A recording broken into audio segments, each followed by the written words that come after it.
আমার এনে এত গবেষণা করার কিছু নাই। ভাই ভাই ভাই আপনার নিয়ে গবেষণা করবো শয়তানি কেমন লারে।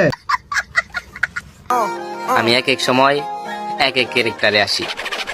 আর আপনার যে চুলের অবস্থা মানুষ রাস্তাঘাটে পাইলে আপনারা ঠিক মতো দিব গারাইয়া। 50 बार बोले हैं पढ़ने निकले वाले छात्रों को राजनीति से दूर। আমাদের দেখতে বা কিন্তু আমাদের মতো হইতে পারবা না। হ ভাই আপনার মতন টিকটকার প্রতিবন্ধী আমার হওয়ার দরকার নাই। समझ रहे हो समझ रहे हो आप? হাজারো কষ্টের ভিত্তে তোমাকে পাগলের মতো ভালোবাসা মানুষটাই আমি। ভালোবাসার টেলায় ভাই পাঞ্জাবি পড়তে যায়া 30 পিস পরে ফেলছে। আপনারা কিছু মনে করবেন না।